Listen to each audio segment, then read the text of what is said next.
لبيك اللهم لبيك لبيك لا شريك لك لبيك إن الحمد والنعمة لك والملك لا شريك لك. السلام عليكم ورحمة الله وبركاته. الحمد لله وحده والصلاة والسلام على من لا نبي بعده وعلى آله وصحبه ومن والاه. দূরের ও কাছের সম্মানিত দিনী ভাই ও বোনেরা, আল্লাহ রাব্বুল আলামিন আপনাদের সবাইকে যারা এই বছর হজ্জে বাইতুল্লাহর নিয়ত করেছেন এবং যারা ইনশাআল্লাহ পরবর্তীতে হজ্জে বাইতুল্লাহর উদ্দেশ্যে এবং উমরা করার উদ্দেশ্যে আল্লাহর ঘরে যাবেন, তাদেরকে উদ্দেশ্য করেই আমরা 1440 হিজরি সনের হজ্জে বাইতুল্লাহর পূর্বেই কয়েকটি বিশেষ পর্বে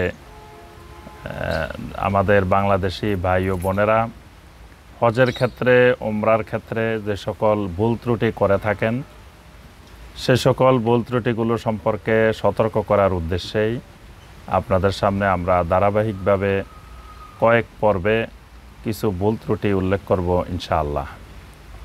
সম্মানিত ভাই ও বোনেরা, পবিত্র হজ্জে বাইতুল্লাহ এটি ইসলামের একটি অন্যতম গুরুত্বপূর্ণ রোকন। ইসলামের একটি গুরুত্বপূর্ণ রোকন, এটি পালন করতে গিয়ে আমরা না জানার কারণে অথবা অতি আবেগের কারণে অনেকগুলো ভুল ত্রুটি আমরা হজের ক্ষেত্রে উমরার ক্ষেত্রে করে থাকি। tafsirulquran.com এর পক্ষ থেকে আমরা এবছর মোট 25টি বাংলাদেশি হাজি ভাই ও বোনদের বহুল প্রচলিত 25টি ভুল সম্পর্কে আমরা ধারাবাহিক আলোচনা করব ইনশাআল্লাহ। এই ভুল ত্রুটিগুলো আমরা সামনে রাখলে আশা করি ইনশাআল্লাহ আমরা সুন্নাহ পদ্ধতিতে হজ্জে বাইতুল্লাহর মতো গুরুত্বপূর্ণ ইবাদত আদায় করতে পারবো ইনশাআল্লাহ। নবী সাল্লাল্লাহু আলাইহি ওয়াসাল্লাম বিদায় হজের ভাষণে এবং বিদায় হজের মধ্যে বারবার এই বিষয়ে তাকিদ দিয়েছেন, খুজু আন্নি মানাসিকাকুম, তোমরা হজ এবং উমরার ক্ষেত্রে আমি কিভাবে করতেছি এই বিষয়গুলো বারবার লক্ষ্য করো এবং কিয়ামত পর্যন্ত এইভাবেই হজ করতে হবে, এইভাবেই উমরা করতে হবে। এজন্য একটি কাজও নবী সাল্লাল্লাহু আলাইহি সাল্লামের সুন্নতের বাহিরে করা যাবে না। বিভিন্ন দেশের ভাই বোনেরা বিভিন্ন ধরনের ভুল ত্রুটি করে থাকেন, তবে আমাদের এই উপমহাদেশের ভাই বোনেরা আবার ভিন্ন ধরনের কিছু ভুল ত্রুটিও করে থাকেন। কারণ এই উপমহাদেশে এমন অনেক শিরিক এবং বেদাত রয়েছে যেগুলো পৃথিবীর অন্যান্য অঞ্চলে নেই।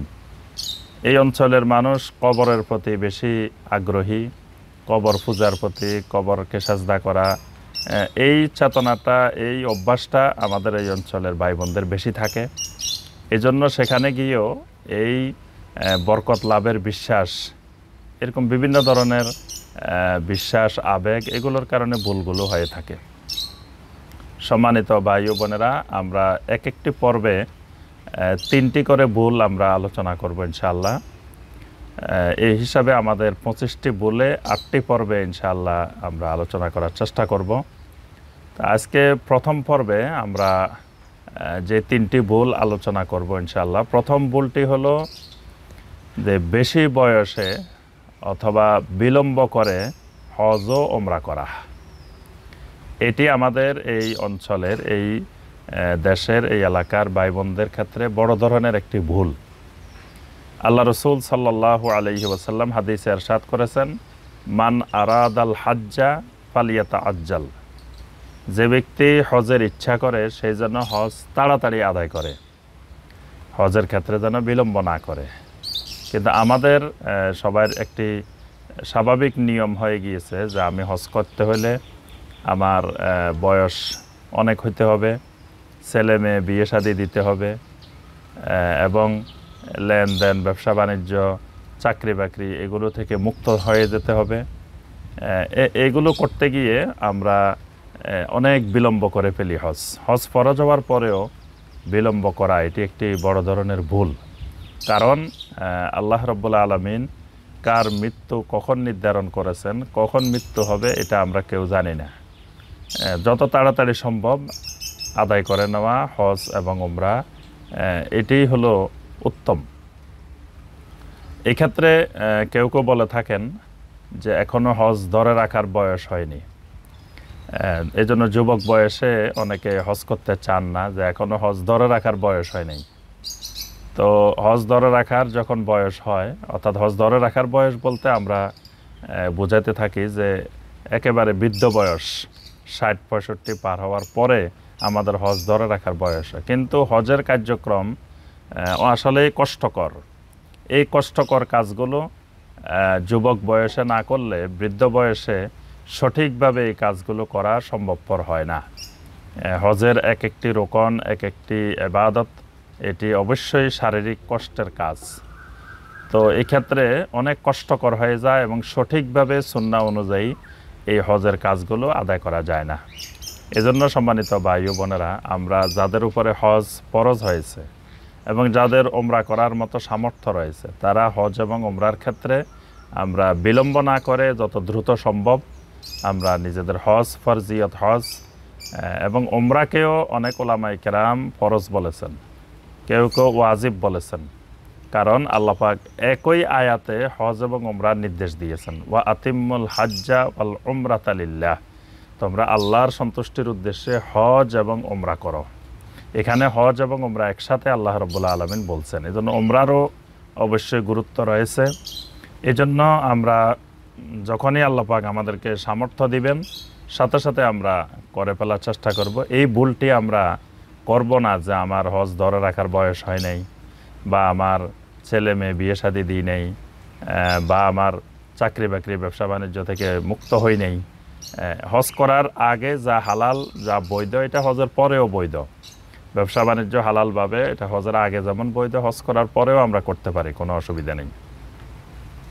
এটি হলো আমাদের বাংলাদেশি হাজিদের বহুল প্রচলিত 1 নম্বর ভুল। সম্মানিত ভাই ও বোনেরা, বাংলাদেশি হাজি ভাই বোনদের বহুল প্রচলিত দ্বিতীয় যে ভুলটি, সেটি হলো অনেক মা বোনকে বর্তমানে দেখা যায় মাহরাম সাথে না নিয়ে হজ করতে চলে যান, উমরা করতে চলে যান। এটি বহুল প্রচলিত একটি ভুল। এবং বর্তমানে যারা হজের ব্যবসায়ী, যারা বিভিন্ন ট্রাভেল এজেন্সির মালিক বা ভাই বোনদেরকে হজে নিয়ে যান, তারা তাদের হাজি সংখ্যা বাড়ানোর জন্য ব্যবসার উদ্দেশ্যে তারা বিভিন্ন রকমের ফতোয়া দিয়ে মা বোনদেরকে তারা মাহরাম ছাড়া হজে নিয়ে যাওয়ার জন্য তারা উদ্বুদ্ধ করেন।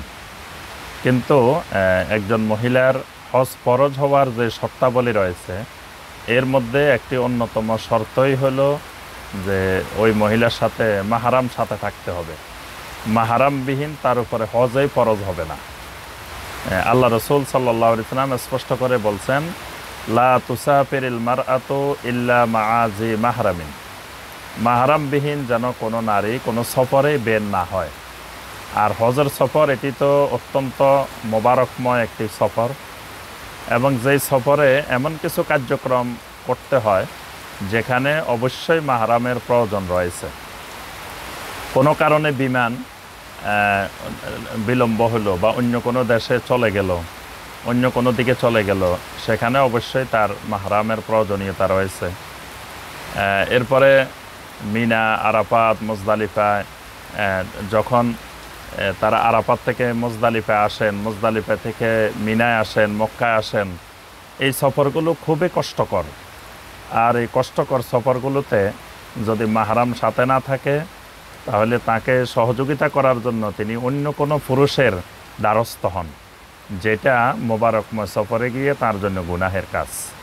এই জন্যই আল্লাহ রাব্বুল আলামিন নারীদের জন্য এটাকে বাধ্যতামূলক করেছেন যে তার মাহরাম সাথে থাকতে হবে। এমনকি আমরা সহিহ মুসলিমের হাদিসে, সহিহ আল বুখারীর হাদিসে দেখি, এক ব্যক্তি নবী সাল্লাল্লাহু আলাইহি ওয়াসাল্লামকে বলতেছেন, ইয়া রাসূলুল্লাহ সাল্লাল্লাহু আলাইহি ওয়াসাল্লাম, ইন্নী উরিদু আন আখরুজা ফি জাইশে কাজা ওয়া কাজা, আমি তো অমুক জেহাদে যাওয়ার জন্য নাম লিখিয়েছি, আমি কি জেহাদে যাব? ওয়ামরাআতি তুরিদুল হজ, আমার স্ত্রী হজে যাওয়ার ইচ্ছা পোষণ করেছে। আল্লাহ রাসূল সাল্লাল্লাহু আলাইহি ওয়াসাল্লাম বললেন, উখরুজ মাআহা, অর্থাৎ তোমার জেহাদে যাওয়া বন্ধ করে তোমার স্ত্রীর সাথে তুমি হজে যাও। এখানে আল্লাহ রসুল সাল্লাল্লাহু আলাইহি ওয়াসাল্লাম স্বামীকে জেহাদে যেতে দেন নাই, বরং জেহাদ থেকে তার স্ত্রীর সাথে হজে যাওয়ার জন্য নির্দেশ দিয়েছেন। কিন্তু বর্তমানে আমরা দেখি যে অনেক ভাই বোন মাহরামবিহীন, এবং কোনো কোনো বোনেরা দেখা যায় দুলাবাইয়ের সাথে অথবা অন্য কোনো দূরের আত্মীয়ের সাথে তারা চলে যান। দুলাবাইয়ের সাথে যদি বোন সাথেও যায় তবুও তার সাথে যাওয়া যাবে না, কারণ তিনি মাহরাম নন। চাচাতো ভাই, জ্যাঠাতো ভাই, খালাতো ভাই বা অন্য কেউ এই ধরনের তাদের সাথেও হজে যাওয়া যাবে না। হয় স্বামী অথবা কোনো মাহরাম যার সাথে বিবাহ হারাম এরকম কেউ তার সাথে অবশ্যই থাকতে হবে। তৃতীয় ভুল যেটি আমাদের বাংলাদেশি হাজি ভাই বোনদের যেই বহুল প্রচলিত ভুল, সেটি হলো তাওয়াফের ক্ষেত্রে, তাওয়াফ যখন শুরু করি এই শুরুর ক্ষেত্রে কিছু ভুল আমরা পরিলক্ষিত করি।